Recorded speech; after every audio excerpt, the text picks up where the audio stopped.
ನಮಸ್ಕಾರ ಸ್ನೇಹಿತರೆ, ವಧು ಧಾರಾವಾಹಿಯ 37ನೇ ಎಪಿಸೋಡ್ಗೆ ಸ್ವಾಗತ.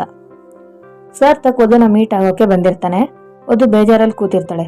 ಸಾರ್ಥಕ್ ಐ ಆಮ್ ಸಾರಿ ವಧು, ನಕ್ಷತ್ರ ತರ ಹೊಳಿತಿದ್ದ ಕಣ್ಣಲ್ಲಿ ಫಸ್ಟ್ ಟೈಮ್ ಕಣ್ಣೀರ್ ನೋಡ್ತಿದ್ದೀನಿ ಅಂದಾಗ ವಧು ಕೆಲವೊಂದ್ಸಲ ಮೋಡ ಕವಿದಾಗ್ಲೂ ನಕ್ಷತ್ರ ಹೊಳಿಯಲ್ಲ ಅಲ್ವಾ ಅಂತ ಕೇಳ್ತಾಳೆ. ಸಾರ್ಥಕ್ ನನ್ನಿಂದಾಗಿ ನೀವು ಬಯಸ್ಕೊಂಡ್ರಿ, ಪ್ಲೀಸ್ ಫರ್ಗಿವ್ ಮೀ ಅಂತಾನೆ.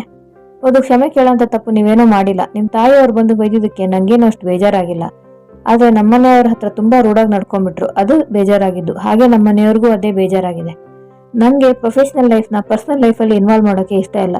ನನ್ನಿಂದ ಅಪ್ಪ ಅಮ್ಮ ಸಂಕಟ ಪಡೋ ಹಾಗಾಯ್ತಲ್ಲ ಅನ್ನೋದು ನನ್ನ ಬೇಜಾರು. ಇದರಲ್ಲಿ ನಿಮ್ಮ ತಾಯಿಯವರದ್ದು ಏನೂ ತಪ್ಪಿಲ್ಲ. ಅವರು ಪೂರ್ತಿ ಸತ್ಯ ತಿಳ್ಕೊಳ್ದೆ ಇಲ್ಲಿಗೆ ಬಂದಿದ್ದಾರೆ. ನಮ್ಮಮ್ಮ ನನ್ನ ಪರವಾಗಿ ಮಾತಾಡಕ್ ಹೋಗಿ ರೇಗಿದ್ದಾರೆ ಅಷ್ಟೇ ಅಂದಾಗ ಸಾರ್ಥಕ್ ನೀವು ಹೂ ಅಂದ್ರೆ ಅಮ್ಮನ ಪರವಾಗಿ ನಿಮ್ಮ ಮನೆಯವ್ರ ಹತ್ರ ನಾನು ಸಾರಿ ಕೇಳ್ತೀನಿ ಅಂತಾನೆ. ವಧು ಅದು ನಿಮ್ ದೊಡ್ಡ ಗುಣ, ಆದ್ರೆ ಅದ್ರ ಅಗತ್ಯ ಇಲ್ಲ. ಈ ತರ ಕೇಸ್ಗಳು ಹ್ಯಾಂಡಲ್ ಮಾಡುವಾಗ ಸಾವಿರಾರು ಸವಾಲುಗಳು ಬರುತ್ತೆ. ಅದನ್ನೆಲ್ಲ ಗಟ್ಟಿ ಮನಸ್ಸಿಂದ ಎದುರಿಸ್ಕೊಂಡು ಹೋಗ್ಬೇಕು. ಆಗಲೇ ಕೇಸ್ ಗೆದ್ದು ಲಾಯರ್ ಅನ್ನಿಸ್ಕೊಳ್ಳೋದು ಅಂತ ನಮ್ ಸರ್ ಯಾವಾಗ್ಲೂ ಹೇಳೋರು. ನಿಮ್ ತಾಯಿಯವ್ರ ಬಗ್ಗೆ ನಂಗೆ ಯಾವ ಬೇಜಾರು ಇಲ್ಲ ಸಾರ್ಥಕ್.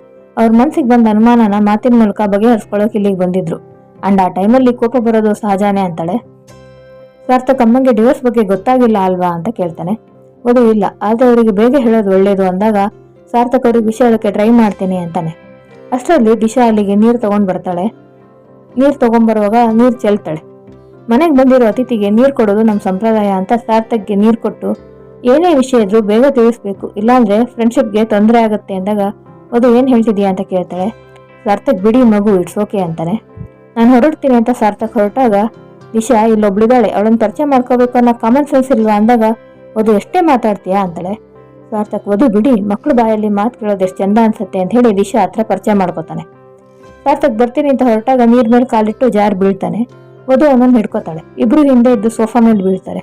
ವಧು ಕೂದಲು ಸಾರ್ಥಕ್ ಶರ್ಟ್ ಬಟನ್ಗೆ ಸಿಕ್ಕಾಕೊಳ್ಳುತ್ತೆ. ಅದನ್ನ ಬಿಡಿಸ್ಕೊಂಡು ಎದ್ದೇಳ್ತಾರೆ.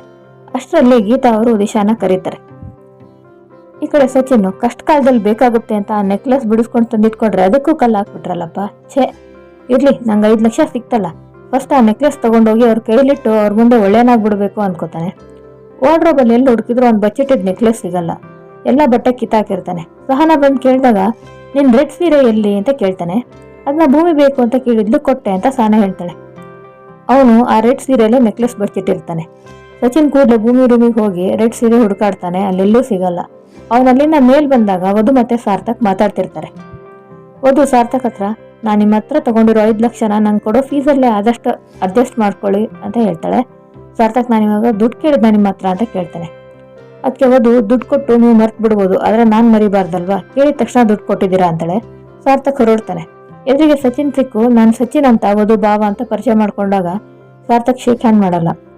ನೈಸ್ ಟು ಮೀಟ್ ಯು ಅಂತ ಸಚಿನ್ ಹೇಳಿದ್ರೆ ಎಲ್ಲಿ ನಾವಿನ್ನೂ ಮೀಟ್ ಆಗಿಲ್ಲ ಅಲ್ವಾ ಅಂತ ಹೇಳಿ ಹೋಗ್ತಾನೆ. ಸಚಿನ್ ಚಿನ್ನದ ಮೊಟ್ಟೆ ಇಡೋ ಕೋಳಿ ಇದು ಅಂತ ಅನ್ಕೋತಾನೆ. ಈ ಕಡೆ ಯಶೋಮತಿ ಅವರು ಸಾರ್ಥಕ್ ಬರೋದನ್ನೇ ಕಾಯ್ತಾ ಇದ್ದಾರೆ. ಸಾರ್ಥಕ್ ಅವ್ರ ರೂಮಿಗೆ ಬಂದ್ ಕೂಡ್ಲೆ ಸಾರ್ಥಕ್ ನಂಬಿಕೆ ದ್ರೋಹ ಮಾಡ್ತೀಯೇನೋ ಅಂತ ಫುಲ್ ಪ್ಯಾನಿಕ್ ಆಗಿ ಕೇಳ್ತಾರೆ. ಸಾರ್ಥಕ್ ಅಮ್ಮ ಸಮಾಧಾನ ಮಾಡ್ಕೊಳಮ್ಮ ಅಂತಾನೆ. ಯಶೋಮತಿ ಅವರು ನಾನು ನಿನ್ ಮೇಲೆ ಎಷ್ಟು ನಂಬಿಕೆ ಇಟ್ಟಿದ್ದೀನಿ ಗೊತ್ತಾ, ಬೆಟ್ಟದಷ್ಟು, ಪರ್ವತದಷ್ಟು, ಹಿಮಾಲಯದಷ್ಟು. ನನ್ನನ್ನು ಬೇಕಾದ್ರೆ ನಾನು ನಂಬಲ್ಲ, ನಿನ್ನನ್ನು ಮಾತ್ರ ನಾನು ಯಾವಾಗ್ಲೂ ನಂಬಿದ್ದೀನಿ. ಯಾಕೋ ನಂಬಿಕೆ ದ್ರೋಹ ಮಾಡಿದೆ? ಚಿಕ್ಕ ವಯಸ್ಸಿಂದ ಇಲ್ಲಿವರೆಗೂ ಒಂದು ಮಿಠಾಯಿ ತಗೊಂಡ್ರೆ ಅಮ್ಮ ತಗೊಳ್ಳ ಅಂತ ಕೇಳ್ತೀಯ, ಒಂದ್ ಬಟ್ಟೆ ತಗೊಂಡ್ರೆ ಅಮ್ಮ ಇದು ಚೆನ್ನಾಗಿರುತ್ತಾ ತಗೊಳ್ಳ ಅಂತ ಕೇಳ್ತಿದ್ದವನು, ಶೂಬು ಚಪ್ಪಲಿ ತಗೊಳಕ್ಕೂ ಕೇಳ್ತಿದ್ದವನು, ಇಷ್ಟು ದೊಡ್ಡ ಡಿಸಿಷನ್ ತಗೊಳ್ಳುವಾಗ ಈ ಅಮ್ಮ ನೆನಪಾಗ್ಲಿಲ್ವಾ ನಿಂಗೆ ಅಂತ ಕೇಳ್ತಾರೆ. ಸಾರ್ಥಕ್ ಅಮ್ಮ ನೀನ್ ನನ್ನ ಪ್ರಪಂಚ, ನಾನು ಏನೇ ನಿರ್ಧಾರ ತಗೊಂಡ್ರು ನಿನ್ ಪರ್ಮಿಷನ್ ಇಲ್ದೇನೆ ಹೇಗೆ ಮುಂದೋಗ್ತೀನಿ ಅಂತಾನೆ. ಯಶೋಮತಿ ಅವರು ಹಾಗಾದ್ರೆ ಆಸಿಡಿವೈಡ್ ಮಾಡೋ ಅಂತ ದೊಡ್ಡ ನಿರ್ಧಾರನ ನನ್ನ ಬದಿಗಿಟ್ಟು ಹೇಗೆ ತಗೊಂಡೆ ಅಂತ ಕೇಳ್ತಾರೆ. ಸಾರ್ಥಕ್ ಅಮ್ಮ ನಾನು ಆಸಿಡಿವೈಡ್ ಯಾಕೆ ಮಾಡ್ಲಿ, ಯಾರು ನಿನ್ಗಿದೆಲ್ಲ ಹೇಳಿದ್ದು ಅಂತ ಕೇಳ್ತಾನೆ. ಯಶೋಮತಿ ಅವರು ಮತ್ತೆ ವಧು ಯಾಕೆ ಬಂದಿದ್ಲು ಅಂತ ಕೇಳ್ತಾರೆ. ಸಾರ್ಥಕ್ ವಧು ಬಂದು ಆಸ್ತಿ ಯಾಕೆ ಡಿವೈಡ್ ಮಾಡ್ತಾರೆ, ಅದರಿಂದ ಅವ್ರಿಗೆ ಏನ್ ಲಾಭ, ಕಂಪನಿ ವಿಷಯಕ್ಕೆ ಬಂದಿದ್ದು, ಇದನ್ನೆಲ್ಲ ಯಾರು ನಿನಗೆ ಹೇಳಿದ್ದು ಅಂದಾಗ ಯಶೋಮತಿ ಅವರು ಕಾಮಾಕ್ಷಿ ಅವರನ್ನ ಕರೀತಾರೆ. ಚಿಕ್ಕಮ್ಮ ಅಮ್ಮಂಗೆ ಇಲ್ದಿರೋದನ್ನ ಯಾಕೆ ತಲೆಗೆ ತುಂಬಿದೀರಾ ಅಂದಾಗ ಕಾಮಾಕ್ಷಿ ಅವರು ನಾನೇನ್ ಸುಳ್ಳು ಹೇಳಿಲ್ಲ, ನೀನ್ ವಧುಗೆ ದುಡ್ಡು ಕೊಟ್ಟಿರೋ ವಿಡಿಯೋ ತೋರಿಸಿದೀನಿ ಅಂದಾಗ ಸಾರ್ಥಕ್ ನಂದು ಅವ್ರದ್ದು ಈ ತರ 1000 ಡೀಲ್ ಇರುತ್ತೆ, ಅದನ್ನ ನೋಡಿ ತಪ್ಪು ತಿಳ್ಕೊಂಡಿದ್ದು ನಿಮ್ ತಪ್ಪು, ಅದನ್ನ ಅಮ್ಮಂಗೆ ಹೇಳಿದ್ದು ಇನ್ನೂ ದೊಡ್ಡ ತಪ್ಪು, ಹಾಗಾದ್ರೆ ಆಸ್ತಿ ಡಿವೈಡ್ ಮಾಡೋಕೆ ವಧುಗೆ ದುಡ್ಡು ಕೊಟ್ಟಿಲ್ಲ ಅನ್ನೋದು ನಿನ್ ವಾದನ ಅಂತ ಕಾಮಾಕ್ಷಿ ಅವರು ಕೇಳಿದಾಗ ಸಾರ್ಥಕ್ ಖಂಡಿತ ಹೌದು, ಅಮ್ಮನ್ ಕೇಳ್ದೆ ಇಂತ ದೊಡ್ಡ ನಿರ್ಧಾರ ನಾನು ಹೇಗ್ ತಗೊಳ್ಳಿ, ಅಮ್ಮ ನೀನ್ ಹೇಗಮ್ಮ ಇದನ್ನೆಲ್ಲ ನಮ್ದೆ, ನಿನ್ ಹತ್ರ ಡಿಸ್ಕಸ್ ಮಾಡ್ದೆ ನಾನು ಯಾವ ವಿಷಯನೂ ಮುಂದುವರಿಯಲ್ಲ ಅಂತ ನಿಂಗೆ ಗೊತ್ತಿದೆ, ನಾನು ಈ ತರ ಮಾಡ್ತೀನಿ ಅಂತ ಹೇಗಮ್ಮ ನಮ್ದೆ ನೀನು, ಅಮ್ಮ ನಾನು ನಿನ್ ಮಗ, ನನ್ ಬಗ್ಗೆ ಎಲ್ಲ ಗೊತ್ತಿದ್ದು ಯಾಕಮ್ಮ ತಪ್ಪಾಗಿ ಯೋಚನೆ ಮಾಡಿದೆ, ಹಾಗೆ ನೀನ್ ವಧು ಮನೆಗೆ ಹೋಗಿ ಅವ್ರ ಮೇಲೆ ಕೂಗಾಡಬಾರ್ದಾಗಿತ್ತು, ಪಾಪ ಅವಳದೇನೋ ತಪ್ಪಿಲ್ಲ ಇದ್ರಲ್ಲಿ ಅಂತಾನೆ. ಯಶೋಮತಿ ಅವರಿಗೆ ಅವ್ರ ತಪ್ಪಿನ ಅರಿವಾಗುತ್ತೆ.